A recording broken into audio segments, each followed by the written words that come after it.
The stories are eerily similar. Soldiers come to their homes, demanding to know the whereabouts of a husband, father, or brother, insisting they are rebel fighters. They attack the wife, daughter, or sister. VOA spoke with survivors and is protecting their identity. They pointed a gun at me and shouted, "We know your father is a fighter. Give us his guns." I told them that I didn't know where my husband went. They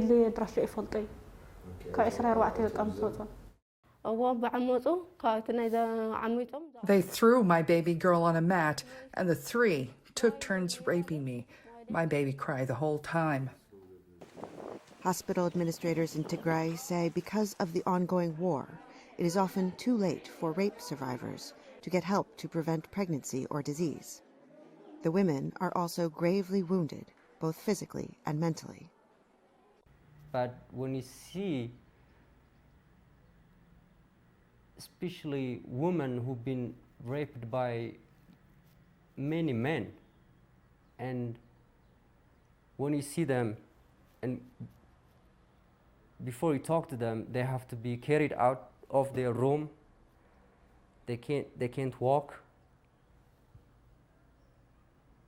Atzbaha says the real impact of these attacks cannot be measured medically, as they ruin lives, families, and entire communities. War in Tigray broke out last November between the federal government and Tigrayan fighters. The battles took an abrupt turn last week when the federal government declared a unilateral ceasefire. Federal forces left Tigray, they claim for tactical and humanitarian reasons. Tigray forces say they drove them out. But the humanitarian crisis continues to deepen in Tigray, with thousands killed and millions displaced. Some 400,000 people are believed to be suffering from famine, and 1.8 million more living on the brink of famine.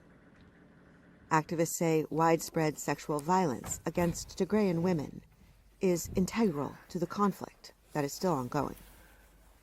And at the hospital in Mekelle, counselors say only a small percentage of victims seek help.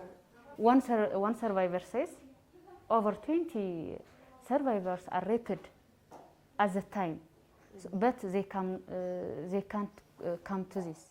Victims don't come forward because they are trapped in war zones, afraid of stigma, or fearful the soldiers who raped them will attack them again if they are reported.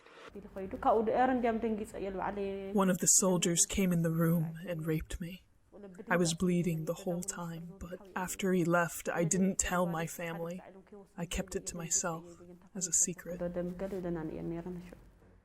She says finally telling her secret was a relief, but the damage to herself, her 13-year-old daughter who witnessed the attack, and her homeland may never be undone.